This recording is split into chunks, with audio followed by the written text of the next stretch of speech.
Hello friends, Radhe Radhe. Welcome back to my channel Raghuvanshi family blog में आपका स्वागत है। और बताइए आप सब कैसे हैं। आई होप आप सब ठीक होंगे, स्वस्थ होंगे, मस्त होंगे। मैं भी ठीक ठाक हूँ। और आज मैं फिर से एक नया व्लॉग लेकर आई हूँ। व्लॉग पसंद आए तो आप लाइक कीजिएगा, कमेंट करके ज़रूर बताइएगा व्लॉग कैसा लगा। और चैनल पर पहली बार आए हो तो चैनल को सब्सक्राइब ज़रूर कर लीजिएगा। मैं अपने डेली रूटीन व्लॉग शेयर करती हूँ। तो आज ब्लॉग की शुरुआत हो रही है 10:30 बजे से। और यहाँ पे मैंने पर्दे वगैरह धुलकर डाले थे क्योंकि अभी मौसम खुला हो गया है, मतलब बारिश नहीं हो रही थी। तो मैंने ये पर्दे वगैरह धुल दिए थे बाहर वाले रूम के, क्योंकि उसमें ना पानी बैठ रहा था। तो ये पर्दों पर भी मतलब ये रहता है ना, गंदे से स्मेल आने लग गई थी। तो मैंने सोचा पर्दे वगैरह धुल दूँ, सीलन की बदबू आने लग जाती है कपड़ों में, इसीलिए। तो यहाँ पे कुछ कपड़े मैंने धुलकर पहले ही डाल दिए थे, अभी पर्दे वगैरह भी डाल दिए हैं क्योंकि पहले कपड़े धुलना था। तो उसी वॉशिंग पाउडर में मैंने फिर ये पर्दे वगैरह भी डाल दिए हैं। और साथ ही साथ मैं यहाँ लंच की भी तैयारी कर रही हूँ। तो मैंने ना आलू और छोले उबालने के लिए रख दिए थे पहले ही। जब कपड़े वगैरह डाले थे वॉशिंग मशीन में तो उससे पहले मैं आलू वगैरह रख गई थी उबालने। तो उबल चुके हैं, आलू और छोले की सब्ज़ी बनाऊँगी। तो उसके लिए है ना, मैं प्याज पीस कर नहीं डालूँगी छोले के लिए। तो इसमें है ना अच्छे से बारीक प्याज कट जाती है, ये चॉपर है। तो इसी में मैंने है ना प्याज को चॉप कर लिया है। और एक और चॉपर था मेरे पास, उससे और बहुत ही ज़्यादा बारीक प्याज कटती थी, पर वो मेरा है ना टूट गया है। तो ये मेरे पास पहले से रखा था तो इसी का यूज कर लिया है।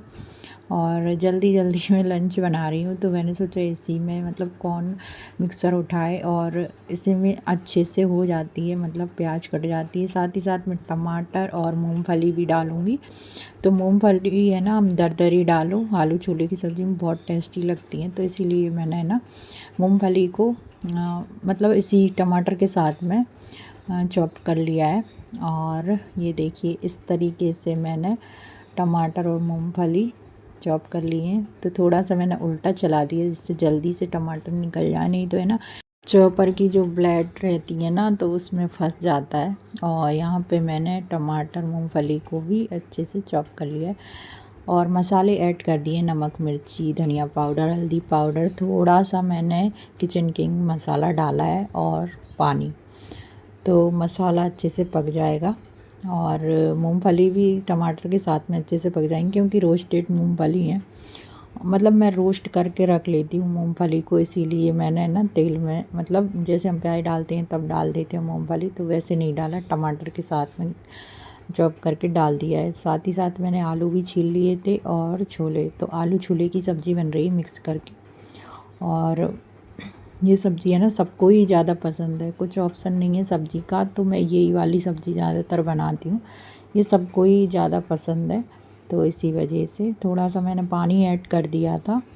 और हमारी आलू छोले की सब्ज़ी बनके तैयार है, एकदम ढाबा स्टाइल, मतलब हम अच्छी लगती है इस तरीके की सब्ज़ी। तो रोटियां भी मैंने सेक ली थी और ये लाए थे रसमलाई, और ये पपड़ी रहती है ना बेसन की, तो ये लेकर आए थे, तो साथ में वो रख दिए। लंच हमारा बनके तैयार है। और रोटियां मैंने तुरंत ही सेक ली थी जब मैंने सब्ज़ी बनाई थी, क्योंकि आटा मैंने पहले ही मढ़ के रख लिया था, उसके बाद ब्लॉग शूट किया था। और अभी हो रहा है शाम का टाइम, तो बीच में मैंने कोई ब्लॉग शूट नहीं किया क्योंकि मोबाइल डिस्चार्ज हो गया था। तो अभी शाम का टाइम हो रहा है, शाम के बज रहे हैं अभी 4, और यहाँ पे मैं चाय बना रही हूँ आप सभी के लिए शाम की गुड इवनिंग। तो यहाँ पे मैं बेटू को बिस्किट वगैरह दे दे रही हूँ क्योंकि इसने डिब्बा खोल के देख लिया था और वो है ना दूसरा वाला डिब्बा लेकर आ गया था, तो उसमें रखी थी लाई। तो अभी मैंने बिस्किट वगैरह निकाल के दिए हैं और सबके लिए चाय बना रही हूँ यहाँ पे मैं। तो चाय का टाइम हो ही गया था, तो सबके लिए मैंने यहाँ पे चाय बनने के लिए रख दी है। और बेटू वापस आ गया। और ये देखिए ये है ना स्लैब पे यहाँ पे नाखूनों से क्रोद क्रोद के सीमेंट खा रहा था, तो मैंने यहाँ पे मिर्ची लगा दी, तो उसकी मिर्ची लग गई, थोड़ी सी लगाई थी उसी में उसकी मिर्ची लग गई, तो वो है ना उसको पीटने लग गया है। और अब नहीं बोलेगा उससे, तो थोड़ी सी है ना मैं ऐसे ही कर देती हूँ, जब ये मिट्टी खाने की कोशिश करता है फिर नहीं खाता है। तो यहाँ पे मैंने चाय बना ली है और अभी मुझे एक ज़रूरी काम भी करना है, तो ज़रूरी तो नहीं, वो चीज़ें रखी हैं तो उनका यूज ही कर लें।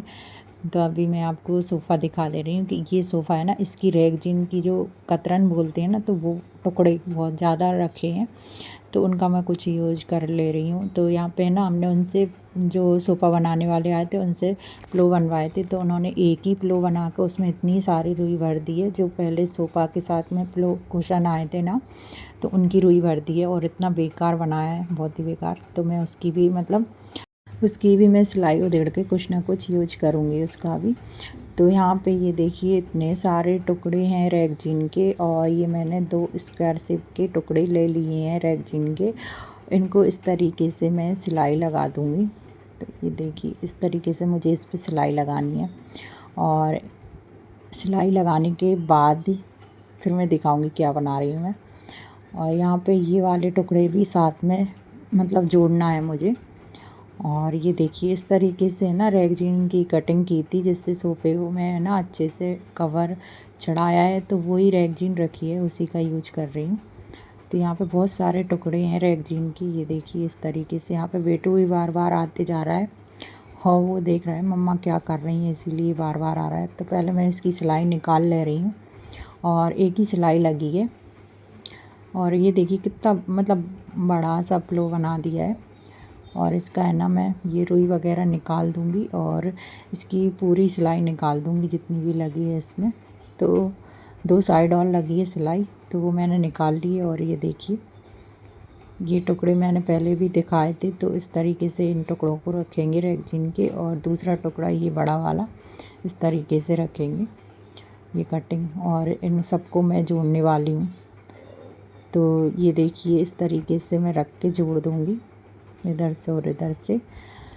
और यहाँ पे, और ये मेरे पास एक छोटा सा क्वेश्चन था, तो इस पे मैं ये जो टुकड़े दिखाए थे मैंने रेगजीन के स्क्वायर शेप के, तो ये मैं सिलाई करके इस पे ही लगा दूँगी। तो ये क्वेश्चन है ना बहुत ही मजबूत हो जाएगा, मतलब कि ये गंदा भी नहीं दिखेगा, साफ़ हो जाया करेगा। तो अभी मैं पहले सिलाई लगा दे रही हूँ इस पे, और फिर है ना ये कुशन अच्छे से साफ़ भी हो जाया करेगा, मतलब कि हम कपड़े से भी साफ़ कर सकते हैं। और फिर ये है ना रेगजीन वगैरह पड़ी हैं, तो मैंने सोचा इनका कुछ ना कुछ यूज कर ही लूँ। और हाउसवाइफ तो है ना जुगाड़ू रहती हैं, कुछ ना कुछ जुगाड़ करती रहती हैं अपने घर की चीज़ों में। तो यहाँ पे है ना मैंने रेगजीन को अच्छे से सिलाई लगा दी है। और ये देखिए ये ऐसे है ना पर्स भी आते हैं रेगजीन वाले, तो ये है ना पर्स की शेप में आ गया है। तो यहाँ पे मैंने कुशन पर कवर चढ़ा दिया है रेगजीन वाला, और ये छोटा सा कुशन है, बच्चों के लिए अच्छा रहता है। तो इसमें मुझे है ना साइड में सिलाई भी लगानी है, क्योंकि एक साइड है ना हाथ से ही सिलाई लगानी पड़ेगी। और साथ ही साथ जो मैंने पहले आपको दिखाए थे दोनों मतलब रेगजीन के टुकड़े, तो उन पे भी मैं सिलाई लगा ले रही हूँ। और ये है ना थोड़े से तिरछे टाइप के हैं, तो सिलाई लगाने के बाद एक से हो जाएंगे, मतलब कटिंग कर दूँगी मैं। और ये बड़ा वाला जो पिलो था ना, उसका जो कवर है उसको भी मैं इसी में अटैच कर दूँगी। पहले ना मैं सिलाई लगा दे रही हूँ रेगजीन में, और उसके बाद मैं दिखाऊँगी किस तरीके से मैंने सिलाई लगाई है। तो दोनों कपड़ों को मैंने जॉइंट कर लिया है, और इस तरीके से डबल फोल्ड कर लिया है रेगजीन को। अभी जो एक्स्ट्रा रेगजीन है इसकी हम कटिंग कर लेंगे, मतलब कि कटिंग करने के बाद मैं दिखाती हूँ मैं क्या बनाने वाली हूँ इसका। और ये देखिए रेगजीन का साइज है ना बढ़ गया है, इससे हमने जॉइंट लगा लिए हैं ना, तो इस वजह से। और ये देखिए इस तरीके से मैंने रेगजीन की कटिंग कर ली है, और रेगजीन का साइज भी बढ़ गया है। ये देखिए इस तरीके से ये वाले टुकड़े हैं ना मैं यहाँ पे अटैच कर दूँगी। तो अभी मैं आपको थोड़ी देर बाद दिखाऊंगी किस तरीके से अटैच करूँगी ये वाली रेगजीन। तो काम अधूरा रह चुका है मेरा, पूरी सिलाई नहीं हो पाई जो मैं सिल रही हूँ। और अभी हम जा रहे हैं टूटू कटिंग करवाने, क्योंकि उसकी हेयर स्टाइल चेंज करवानी है। और अभी मैंने हेयर वॉश किया उसके, तो अभी इससे रेडी आए, तो हम जा रहे हैं टूटू की कटिंग करवाने। तो देखते हैं कौन सी कटिंग करवाएंगे, जिनसे इसको पसंद आई वो करवाएंगे बहुत दिनों बाद। मतलब वैसे तो मैं ये छोटे छोटे से वाली है उसकी, और एक से करवा देती हूँ पूरी शेप में, और भी आगे से हेयर कट करवाएंगे ऐसी वाली वो डॉल की होती है ना ऐसी वाली कटिंग, तो वही करवाएंगे इसकी। मतलब इसको पसंद आ रही है वो वाली, इसीलिए। और अभी हम मार्केट जा रहे हैं और फिर देखती हूँ कल बना पाऊँगी जो मैं मतलब रेगजीन का बना रही हूँ लो कवर। और गर्मी इतनी तेज़ लग रही है कि फ़ैन चालू नहीं है, फ़ैन चालू करते हैं चलती है फिर मिलती है। तो आ चुकी हैं मार्केट से और टीटू की कटिंग देखिए, बहुत ही अच्छी कटिंग करवा के आई है। तो यहाँ पे ना मैं वॉइस ओवर ही कर रही हूँ क्योंकि बारिश बहुत तेज़ हो रही है, तो बारिश की आवाज़ आ रही थी, इसीलिए मैंने म्यूट कर दी है रियल वॉइस। और बेटी की कटिंग करवा के आ चुके थे हम, और वहाँ पे हमें बहुत ज़्यादा टाइम लग गया था क्योंकि बारिश बहुत तेज़ हो रही थी और हम निकल ही नहीं पा रहे थे। तो बेटी की इस तरीके की कटिंग करवाई है, इसे ना बेबी कट बोलते हैं शायद। तो यही वाली कटिंग करवाई है। तो कटिंग करवाने के बाद 1 घंटे तक हम बैठे रहे क्योंकि बहुत तेज़ वाली बारिश हो गई थी एकदम से। और कपड़े वगैरह भी मैंने उठा के नहीं गई थी, तो पर्दे वगैरह टंगे थे, पर वो है ना चादर के नीचे टंगे थे, तो डर नहीं हुआ कि गीले वगैरह नहीं हुए हैं। और ये नेक्स्ट डे की क्लिप है, तो मैंने सोचा वो काम जो मैंने अधूरा छोड़ा है उसे कंप्लीट ही कर दूं। और यहाँ पे रेगजीन को मैंने इस तरीके से जोड़ लिया था, कटिंग भी कर ली थी, और ये बड़े टुकड़े थे रेगजीन के, तो इस तरीके से इनको भी अटैच कर लेंगे। तो इस तरीके के छोटे छोटे टुकड़ों को जोड़कर मैं बनाने वाली हूँ सोफ़े के लिए कुशन। और जो साइड में रखते हैं ना, मतलब कि अभी मेरे पास है ना फ़ोम भी पड़ी है जो सोफ़े में लगी थी ना, तो वो भी पड़ी है, उसकी भी कटिंग वगैरह डली है, तो वही मैं इसमें भर दूँगी। और इससे ना बहुत ही अच्छे कुशन बन के तैयार होंगे, और साथ ही साथ सोफ़े की मैचिंग के भी हो जाएंगे थोड़े से, क्योंकि इसी कलर जो सोफ़ा है ना तो वो इसी कलर का है, तो इस वजह से ना सोफ़े की मैचिंग के हो जाएंगे ये।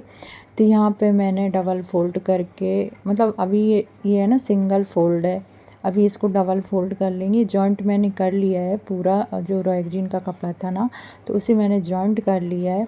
मतलब जो भी टुकड़े वगैरह थे सबको जोड़कर एकदम जॉइंट कर लिया है। अब इसको पलट के दूसरी साइड से कटिंग कर लेंगे। तो ये है ना 2 कुशन बन जाएंगे। और फॉर्म भी पड़ी है तो फॉर्म ही भरने वाली हूँ, रुई नहीं भरूँगी। पहले जो कुशन थे सोफ़े के तो उसमें रुई भरी थी, तो रुई का मैं है ना दूसरा, मतलब जब मुझे कपड़ा मिलेगा तब मैं बनाऊँगी उसके अलग से कुशन।